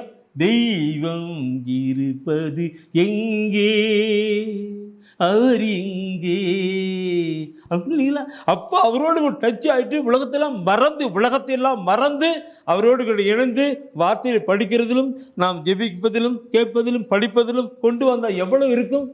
இதுதான் தூய ஆவியிலே கொடுக்கப்படுகிற காரியமாக இருக்கிறது. சரி, நான் இப்படி சொல்லுகிற பொழுது நிலை தூய ஆவிக்குள் மாற்றப்பட வேண்டும். யோவானிலே பார்க்கிற பொழுது 4ஆம் அதிகாரத்திலே 23வது வசனம், யோவான் 4ஆம் அதிகாரத்திலே 23வது வசனம், அந்த வசனத்துக்கு படிக்கிறது முன்னாடி நான் பார்க்கணும். அப்போது அங்கே இருக்கிற அந்த சமரிய பெண் சொல்கிறாங்கன்ட்டுக்கு, நாங்கள் எருசலேமில் போயிட்டு நாங்கள் ஆண்டவரை தொழுது கொள்வோம், அங்கே போய் தொழுது கொள்வோம், அதுக்காக புறப்பட்டு போவோம்னு சொல்லுவாங்க. அப்போ அவர் சொல்லுவாருன்ட்டுக்கு, அங்கெல்லாம் அப்படிலாம் கிடையாது, காலம் வருகிறதுன்னு சொல்லிட்டு அவர் 23 சொல்லுவார். என்ன சொல்லுவார் பாருங்க, என்ன காலம் வருகிறது, ஏன் வந்தே விட்டது. அப்பொழுது உண்மையாய் வழிபடுவர்கள் தந்தையை அவரது உண்மை இயல்புக்கு ஏற்ப, அவருடைய உண்மை இயல்புக்கு ஏற்ப உள்ளத்தில் வழிபடுவர். தம்மை வழிபடுவோர் இத்தகையோராய் இருக்கவே தந்தை விரும்புகிறார். என்ன வார்த்தை! நான் அடிக்கடி சொல்றது, இந்த வசன வார்த்தையெல்லாம் படிக்கும்போது சகோதர உணர்வோடு கூட படிக்கிறேன் இல்லைங்களா? எனக்கு உள்ளத்தில் வழிபட வேண்டும். இப்படி வழிபடுவதையே தந்தை விரும்புகிறார். நான் முன்ன சொன்ன கருத்தையோட இந்த கருத்து கொண்டது எங்கே இருக்கு இல்லைங்களா? இருக்கு. உள்ளத்தில் வழிபடணும். எருசலேம் போதவல்ல, நீ இங்க இருந்து அப்படியே இருக்கும். மரித்த உயிர்த்த இயேசுவை அப்படியே மணக்கன் முன்னாடி கொண்டு வந்து அப்படியே உயிர்த்த இயேசுவை அப்படி பார்க்கணும், கொண்டு வந்து. நான் நற்கரில் இயேசுனார் பார்த்துருக்கிறேன், அந்த நற்கரை அப்படியே கொண்டு வரணும், அப்படியே மணக்கன் முன்னாடி கொண்டு வந்து. பிரியமானவர்களே, உள்ளத்தில் வழிபட வேண்டும். எருசலேம் அந்த மகன் சொல்கிறாங்க, நாங்கள் எருசலேம் போய் வழிபடுவோம் அல்ல, நீங்கள் இருக்கிற இடத்துலேயே வழிபடுவோம். இன்றைக்கி உதாரணமாக பாருங்க, இன்றைக்கி நான் இருக்கிறேன் வேளாங்கண்ணி மாதா அது கோயில், அந்த சுருவம், அந்த படம், அந்த சுருவம் அப்படியே நினச்சி பார்க்குறேன். மாதா காட்சி கொடுத்த இடத்துல நினச்சி பார்க்குறேன். அப்போது அந்த மாதாவை அப்படி உள்ளத்தில் நினைக்கிறேன். இது மாதிரி உள்ளத்தில் ஆண்டவரை நினைத்து வழிபடுவது தான். அப்போ உள்ளத்தில் நினைக்கும்போது மற்ற எங்கேயும் நினைக்க முடியுமா? சிந்தனைக்க முடியுமா? நம்ம சிந்தனை எங்கேயும் போக முடியுமா? இல்லைங்களா? பார்க்க முடியாது. அந்த உள்ளம் அவரோட டச்சிங் இருந்துக்கிட்டு இருக்கு. இன்னைக்கு மேட்டுக்கும் வேளாங்கண்ணி மாதம் அப்படியே சுருத்து அப்படியே பார்க்குறோம். மாதம் அப்படி அந்த காட்சி கொடுத்த இடம் அதெல்லாம் அப்படியே பார்க்குறோம். மாதம் மாதாவே மாதாவே. அப்போ இந்த மாதிரி கடவுளை உள்ளத்தில் வழிபட வேண்டும். இப்படி வழிபடலையே தந்தை விரும்புகிறான்னு சொல்லப்பட்டிருக்கிறது. நம்ம உதட்டில் பேசிக்கிட்டு உள்ளம் தொலைவாக இருக்கக்கூடாது. உள்ளத்தில் பேசிக்கிட்டு உதட்டில் பேசிக்கிட்டு உள்ளம் எங்கேயோ இருக்கக்கூடாது. சில பேர் எனவே நம்முடைய வாழ்க்கையில் நம்முடைய ஜெபங்கள் எப்படி இருக்குன்னு இப்படிப்பட்ட நிலை வருவதற்கு என்னன்னாக்க தூய ஆவியானவர் தான் துணையா. தூய ஆவியானவர் தான் இருக்கு ஜெபத்தின் நிலை கற்றுக் கொடுக்கிறதுன்னு நினைக்கிட்டு. நீங்கள் ரோமர் புத்தகத்தில் பார்க்குற பொழுது 8ஆம் அதிகாரத்தில் அந்த 26, 24 அப்படியே நீ படிச்சுனாக்க ஓ மை காட் ஜீசஸ் எப்படி சொல்லப்பட்டிருக்கு. ரோமர் புத்தகம் 8ஆம் அதிகாரத்தில் 26, 27 படிச்சு பாருங்க என்ன சொல்லுகிறது. இவ்வாறு தூய ஆவியார் நமது வலுவற்ற நிலையில் நமக்கு துணை நிற்கிறார், நமக்கு துணை இருக்கிறார். ஏனெனில் எதற்காக எப்படி நாம் இறைவனிடம் வேண்டுவது என்று நமக்கு தெரியாது. தூய ஆவியானவர் தாமே சொல் வடிவம் பெற முடியாத நம்முடைய பெருமூச்சிகளின் வாயிலாய் நமக்காக பரிந்து பேசுகிறார். அவர் நமக்காக பரிந்து பேசுகிறார். உள்ளங்களை துருவி ஆயும் கடவுள் தூய ஆவியானவரின் மனநிலையை அறிவார். தூய ஆவியாரும் கடவுளுக்கு உகந்த முறையில் இறை மக்களுக்காக பரிந்து பேசுகிறார். என்ன இல்லைங்களா? எனவே தான் தூய ஆவியால் நிரப்பப்படுங்கள், தூய ஆவியில் நிரம்பி ஜெபியுங்கள் என்று சொல்லுகிறது. ஜெபத்தை பற்றி நான் சொல்லுகிறது எப்படி நினைச்சு பார்த்தீங்களா? தூயாவின் நிரம்பி கடந்து வரணும். அப்போ தூய ஆவியானவர் தானே நம்மளை சொல்ல ஒவ்வொரு அந்த நேற்றுக்கு சொல்லப்பட்ட கருத்து இந்த கருத்து லிங்க் வித் பாருங்க எப்படி இருக்கிறது. தூய ஆவியானவர் தானே சொல்வடியும் பண்ண முடியாது. இறைவனை கேட்டபடி இறைமக்களுக்காக தந்தை கேட்டபடி தந்தைகளுக்காக இருக்கிறார். அது என்ன சொல்லுது? அவரே உள்ளங்களை, அதாவது தந்தை இப்படி ஜெபம் பண்றவர்களையே தந்தை விரும்புகிறார். தந்தை விருப்பத்துக்கு ஏற்றபடி ஜெபிப்பதற்கு தூய ஆவியானவர் தாமே நமக்கு துணை பெறுகிறார். சகோதரமே அப்படி நாம் ஜெபிக்கிற பொழுது நம்முடைய ஜெபங்கள் மேலே போகிறது, மேலேந்து கிருபை வருகிறது. எல்லாம் ஆசீர்வாதம். ஆண்டவர் சொல்லிக் கொடுப்பார். இந்த வார்த்தையை சொல்லு, அவர் சொன்ன வார்த்தை, அந்த வார்த்தை உங்களுக்கு ஆசீர்வாதமாக சொல்லிக் கொடுப்பார். பார்க்கிறோம் இந்த நிறைய சகோதரிகள் இந்த தொலைக்காட்சியை செய்தியெல்லாம் கேட்டு நேடு கொண்டு தொடர்பு கொள்கிற பொழுது செய்தி மிக பயனுள்ளதாக இருக்கிறது, ஆசீர்வாதமாக இருக்கிறது, எங்களை புதிய நிலைக்கு வழிநடத்துகின்றது எல்லாம் சொல்லுவார்கள். எல்லா துதிகன மகிமையும் அருமை ஆண்டவருக்கே. நான் அவ்வளவு படிப்பறிவில்லாதவன், சாதாரண கிராமத்திலே படிப்பறிவில்லாதவன், திக்குவாயன், இங்கு உலக போக்கிலே வாழ்ந்தவன். ஆனாலும் கடவுள் என்னை அழைத்து இந்த ஊழியத்தை நடப்பித்து வருகிறார். கடந்த 34 வருடமாக இந்த ஊழியத்தை நடப்பித்து வருகிறார் என்றால் அவருடைய திருவிழம் திசித்தம் பெற்றதாக இருக்கிறது. எனவே இந்த அருமையான வழியை என்னை பயன்படுத்தி வருகிற ஆண்டவருடைய திருவிழத்துக்கு ஏற்றபடி நானும் வாழணும். எந்த நினைக்கும் அவருடைய காரியங்களை, மீட்பின் காரியங்களை கொண்டு போகணும். இறைவசன வார்த்தை வழியாக மக்களை அவரிடம் இழுத்து கொண்டு போக வேண்டும். அதுதான் அவருடைய சித்தம் திருவிழம். அதுவே அடியாருடைய ஏக்கமும் செயல்பாடுகளுமாய் இருக்கிறது. இந்த நாளிலும் பிரியமானவர்களே, ஆண்டவர் தருகின்ற வார்த்தையை நாம் பார்க்கிற பொழுது பரிசுத்தம் அந்த நிலை பார்த்து கடவுளுடைய ஆவியினால் நிரம்பி கடந்து வாங்க தான் இந்த நாளிலே சிந்தித்து கொண்டிருக்கிறோம். கடவுளுடைய ஆவினால் நிரம்பி வாங்க. அப்போ கடவுளுடைய ஆவினால் நிரம்பி வருகிற பொழுது த ஃபர்ஸ்ட் பாயிண்ட் பரிசுத்தம் இல்லைங்களா? பரிசுத்தம்.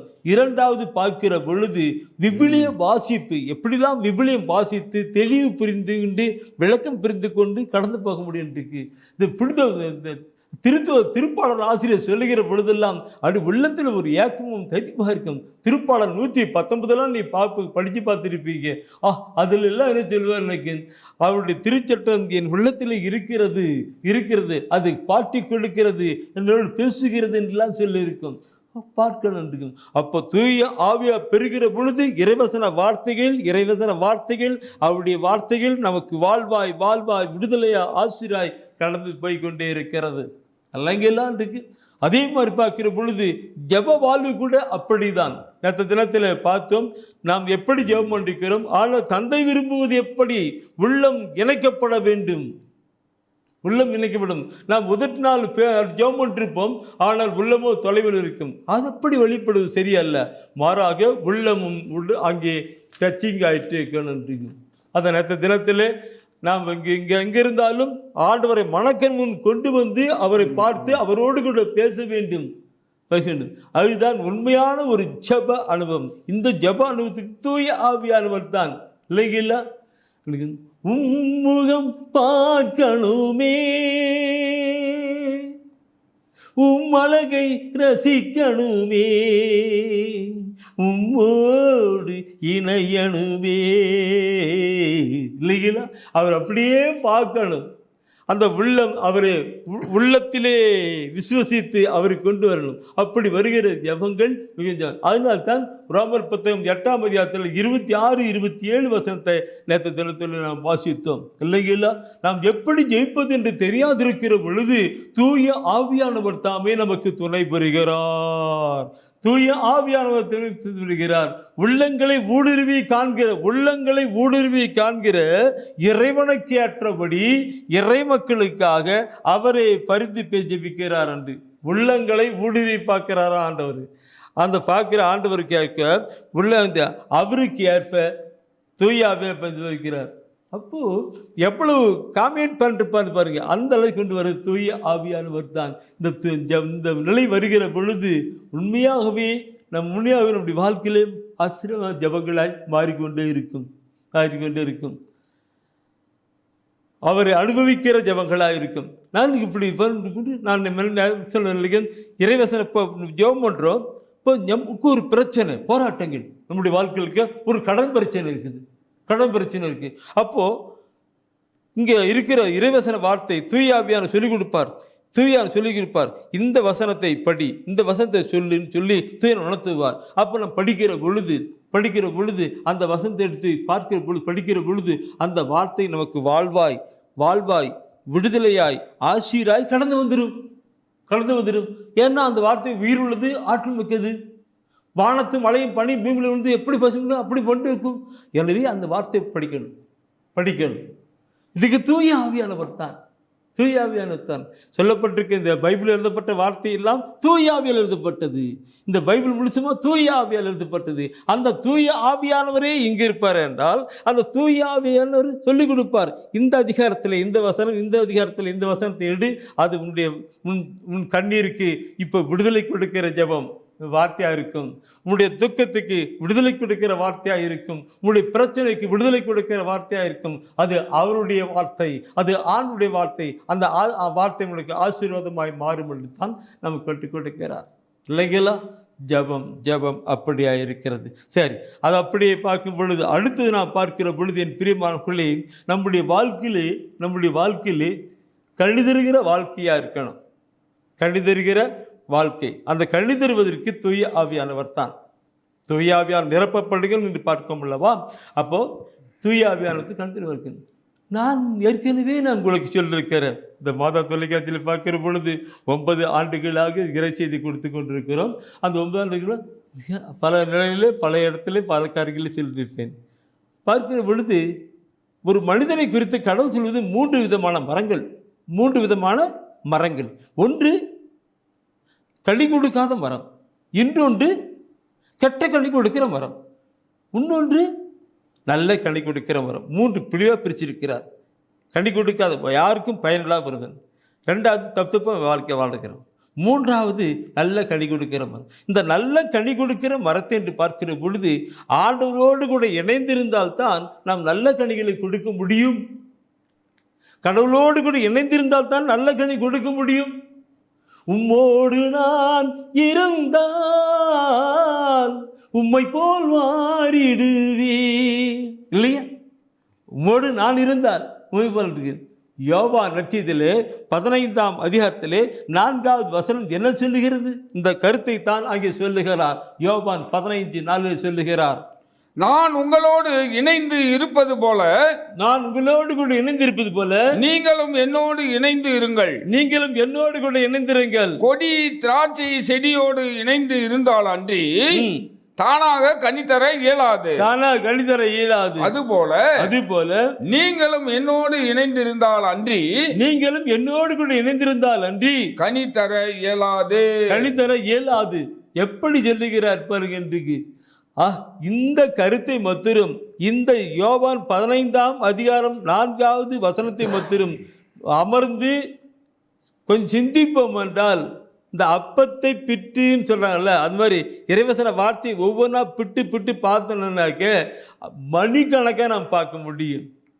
அனைவருக்கும் நான் உங்களோடு கூட இணைந்திருப்பது போல, எப்படி விண்ணகம் விட்டு மண்ணகம் வந்தார், பாவிகளையே தேடி வந்தார் இல்லைங்களா?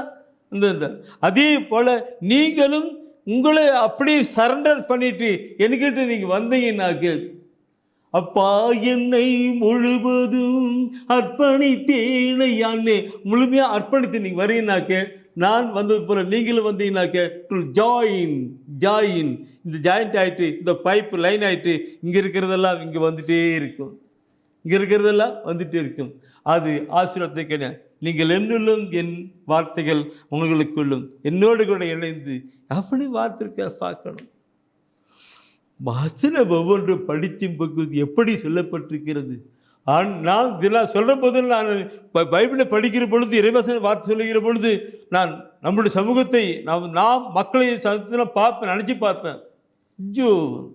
நினச்சி பார்ப்பேன். நான் அடிக்கடி ஒரு பாட்டு ஒன்று இருக்கும். அன்னை மரியாளுடைய நிலையிலே நான் அந்த ஒரு பாட்டை பாடிட்டு இருப்பேன். அந்த அன்னை மரியாளுடைய சமூகத்தில் ஆர்டர் வச்சு போது ஒரு பாட்டு பாடிக்கிட்டே இருப்பேன். என் ஜெபமே அந்த பாட்டு, அந்த மாதா வழியாக பாட்டு கொண்டு வர பாட்டாக இருக்கும். என்ன உலக மீட்புக்காக அன்னை மரியாள் தன் மகனையை கொடுத்தாங்க. உலக மீட்புக்காக தன் மகனையே கொடுத்தாங்க இல்லைங்களா? அர்ப்பணம் பண்ணி கொடுத்தாங்க. அவர் பாடுபட்டார், ரசந்த உயிரை கொடுத்தார். இன்னைக்கு உலக மீட்புக்காக இன்னைக்கு எவ்வளவு மக்கள் மீட்படைந்திருக்கிறார்கள்.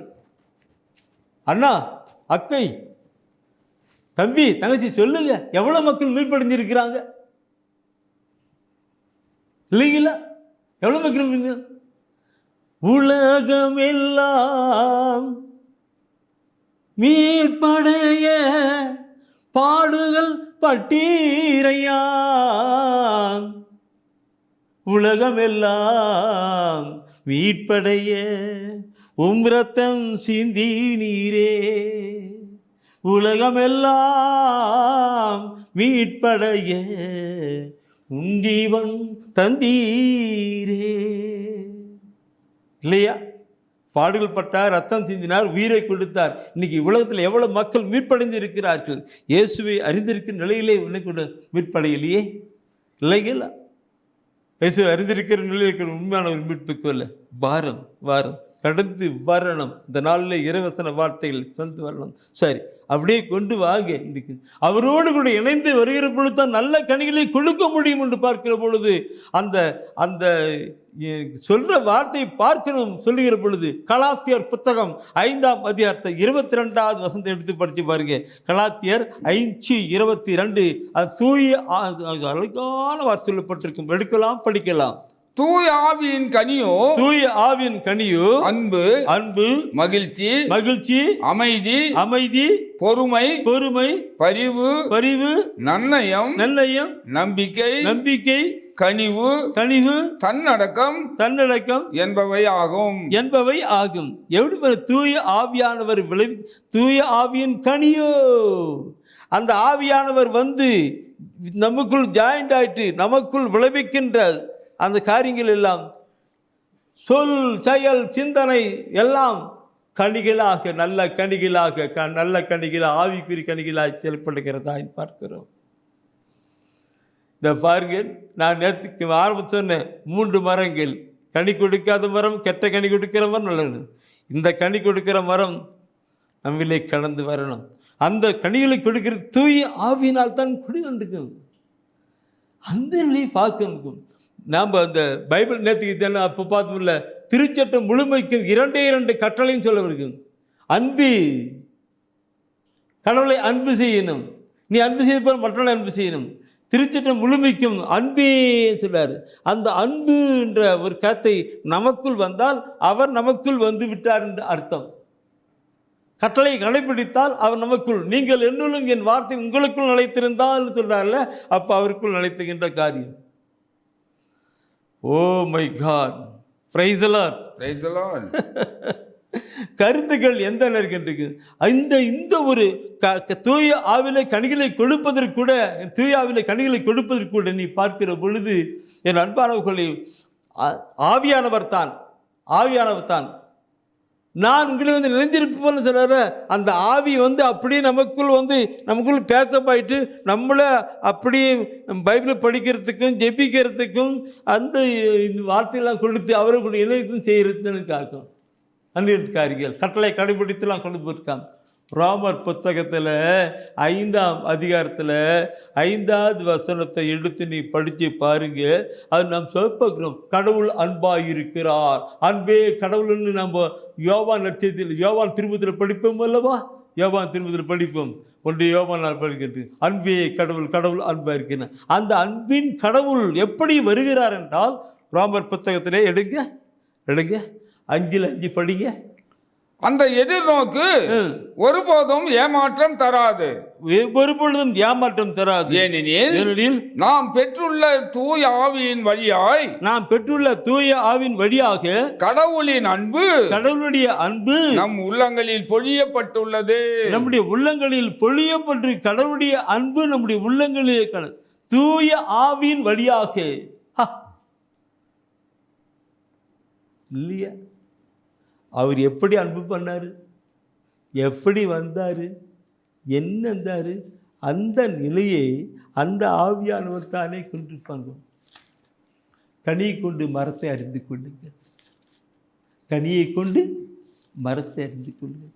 அப்போ என்னிலே விளைகின்ற கனியை குறித்து பார்க்கும் பொழுது எனக்குள் தூய ஆவியானவர் இருக்கிறாரா இல்லையா, செயல்படுகிறார் தெரியும். விளைகல கனிகொண்டு அப்போ தூய ஆவியானவர் இருக்கு.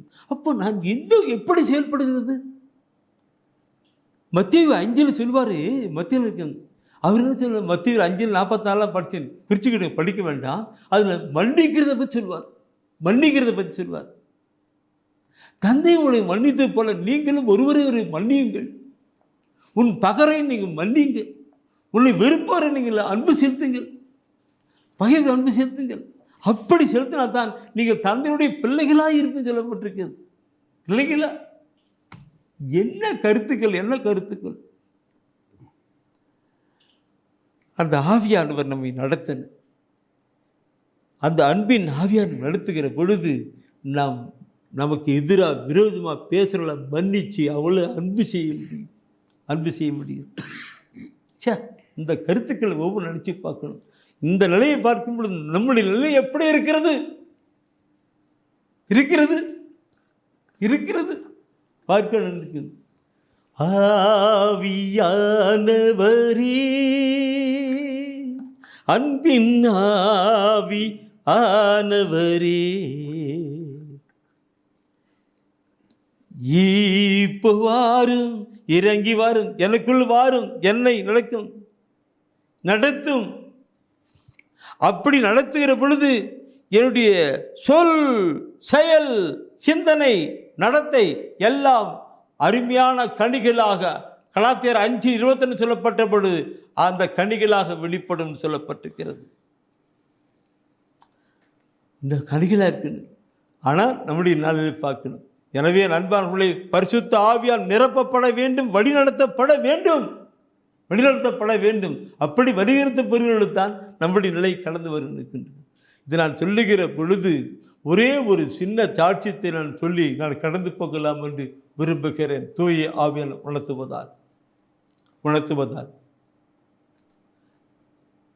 என்னுடைய வழிபாட்டு கூட்டத்திற்கு, தேவ நற்செய்தி கூட்டத்திற்கு ஒரு சகோதரி வந்தார்கள். இந்த இறைவசன வார்த்தையை குறித்து கடவுள் மன்னிக்கிறவர். கடவுள் மன்னிக்கிறவர். தந்தையே, இவர்கள் செய்வது என்னதென்று தெரியாமல் செய்கிறார்கள், இவர்களை மன்னியும் என்று சொன்னவர். அந்த கிறிஸ்து இயேசுடைய ஆவியை கொண்டிருக்கிறவர்கள் தான் உண்மையான ஒரு கிறிஸ்து நிலை இருக்க முடியும் என்று ரோமர் புத்தகம் 8ஆம் அதிகாரம் 9வது வசனம் சொல்லுகிறது. தந்தையே, இவர்கள் செய்வது என்னதென்று தெரியாமல் செய்கிறது என்று சொன்னார். இயேசு சிலுவையிலே பாரமா சொல்லி பார்த்தார் சொன்னார். அந்த கிறிஸ்துவின் ஆவியை கொண்டிருக்கிறவர்கள் தான் உண்மையான ஒரு கிறிஸ்து அவன் என்று ரோமர் புத்தகம் 8 சொல்லுகிறது என்று சொல்லி சொன்னார். இதை கேட்ட ஒரு சகோதரி உள்ளம் குத்தப்பட்டால். ஏன்னா அவங்க மாமியாரோட பேசி அவங்க சண்டை போட்டு பிரிஞ்சு ஏத்தால 5-6 வருடம் ஆகிறது. அவங்க வேறு வில்லிக்கிட்டே இந்த வீட்டு தனியாக வந்துட்டாங்க, பேசுறதில்லை, தொடர்பே இல்லை. அப்படியே தாண்டி உண்மையான கடவுளுடைய ஆவியால் இயக்கப்படுகிறாயா, அப்பொழுதுதான் உன்னுடைய ஜெபம் கேட்கப்படும். உன்னுடைய ஜெபம் கேட்கப்படுதான் உன் வாழ்க்கை, உன் குடும்பம் ஆசிரிக்கப்பட்டிருக்கும். கிறிஸ்து அவன் என்று வெளிப்படுத்துவாய் என்று. இல்லைனாக்கே இல்லைன்னு அந்த சகோதரி உள்ளம் குத்தப்பட்டவர்களாக அன்னைக்கு அந்த பாவம் மன்னிக்கிற தன்மையை கொண்டு வந்து தூய் ஆவியானை கொண்டு வந்தாங்க. மன்னிக்கிற அந்த ஆவியானுக்கு இங்கிருந்து என்ன பண்ணுங்க, இங்கிருந்து வீட்டுக்கு போகலை, அவங்க வீட்டுக்கு போகல, நேராக மாமியார் வீட்டுக்கு போனாங்க. நேராக மாமியார் வீட்டுக்கு போயிட்டு அந்த மாமியார் வீட்டில் படுத்துட்டு சாத்திட்டு படுத்துட்டு இருக்கிறாங்க. போய் கதைத்துட்டு இருக்கிறாங்க. அத்தை அத்தை கூப்பிட்டு கைத்துட்டு இருக்கிறாங்க.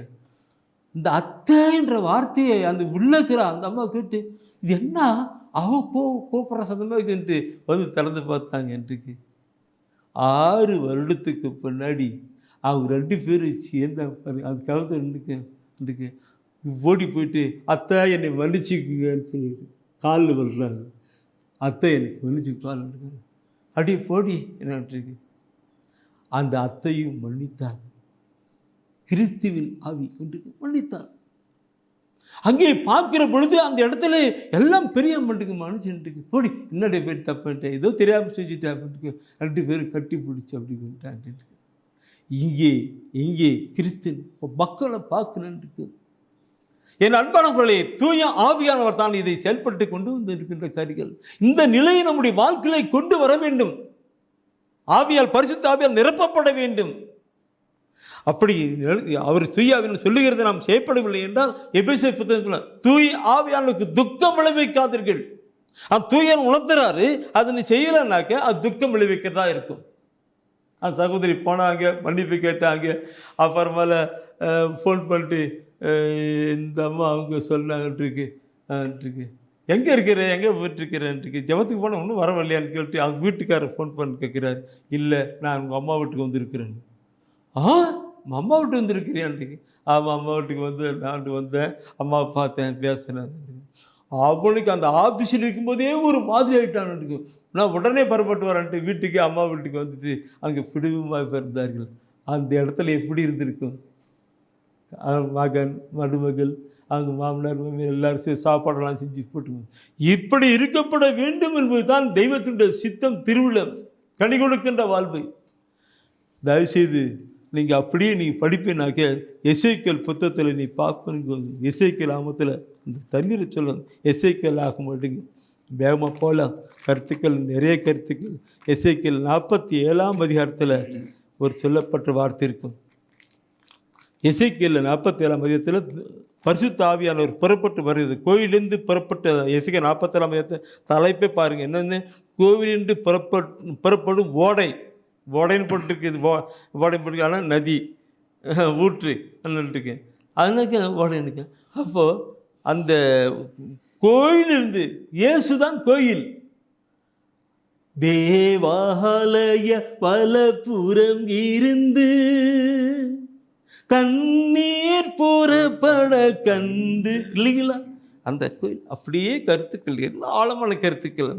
அது அப்படி பாய்ஞ்சு போகுதுன்ட்டுக்கு. அது கணுக்கால் அளவில், முழங்கால் அளவில் நீந்தி போகிற நிலைக்கு ஓடிக்கிட்டு இருக்கு.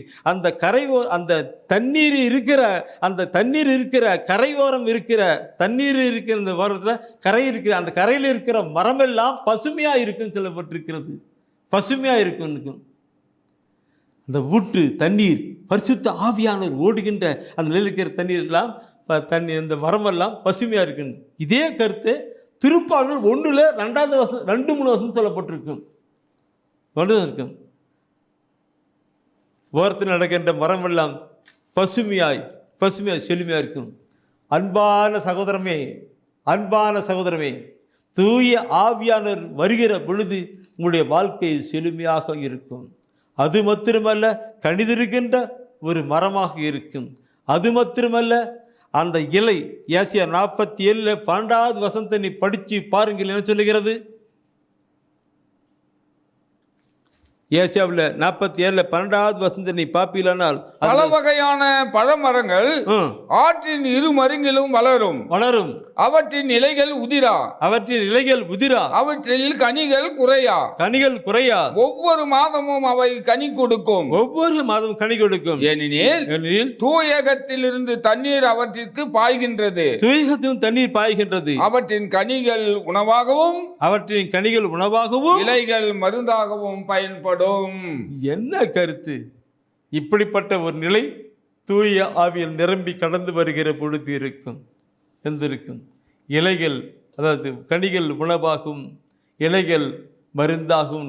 இலைகள் நம்ம நடக்கிற வார்த்தைகள் சொல்லுங்கள்.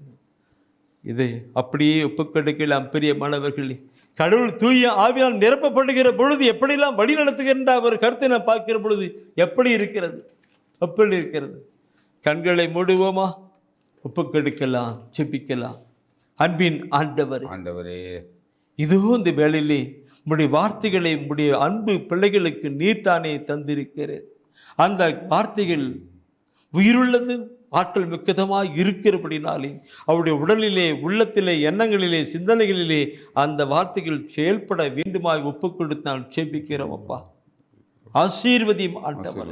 இவருடைய கண்ணீர், கவலை, துக்கம், வேதனை, பிரச்சனை எல்லாம் மறைந்து போகட்டும். ஆண்டவரை விவிலியத்தை படிக்கிற பொழுது ஆண்டவரே உம்மோடு கூட இணைந்து கடந்து வருகிற நிலையை தாரும். ஜெபிக்கிற பொழுது உங்களுடைய திருமுகத்தை நோக்கி பார்த்து ஆண்டவரே உள்ளம் உம்மோடு கூட இணைந்திருக்கிற நிலையை தாரும். ஆண்டவரே அவருடைய வாழ்க்கை உண்மையிலே இணைந்து கணிதிருக்கின்ற வாழ்க்கையா இருக்கட்டும். அப்படி இருக்கிற பொழுது உண்மையிலே மகிழ்கின்ற காரியங்களை தருவீராக. ஒப்புக்கொடுத்து நான் செபிக்கிறோம். அப்பா, எங்களுக்காக விண்ணகம் விட்டு மன்னகம் வந்தவரே, எங்களுக்காக பாடுகள் பட்டு மரத்து வீழ்த்து வாழ்ந்து கொண்டிருக்கிற இயேசுவே, இந்த வேளையில யாரெல்லாம் என்னோடு கூட இணைந்து ஜெபித்துக் கொண்டிருக்கிறார்களோ, உம்முடைய திருமுகத்தை நோக்கி பார்த்து ஜெபித்துக் கொண்டிருக்கிறார்களோ, உம்முடைய வார்த்தையெல்லாம் உள்ளத்திலே நினைத்து வைத்து ஜெபித்துக் கொண்டிருக்கிறார்களோ, அவர்கள் ஒவ்வொருவரையும் ஆசீர்வதியும். நீங்கள் என்னுள்ளும் என் வார்த்தை உங்களுக்குள்ளும் நினைத்திருந்தால் விரும்பி கேட்பதெல்லாம் நடக்கும் என்று யோவான் 15:7 சொல்கிறீரே, அப்படியாக இவருடைய ஜெபங்கள் கேட்கப்படட்டும். இவர்களை ஆசீர்வதிப்பீராக. எங்களுக்காக மரித்து வைத்து வாழ்ந்து கொண்டிருக்கிற உம்முடைய திருக்குமாரனும் எங்கள் அருமை இரட்சகர் இயேசு கிறிஸ்துவின் திருப்பெயரில் ஜெபிக்கிறோம் நல்ல பிதாவே. ஆமென்.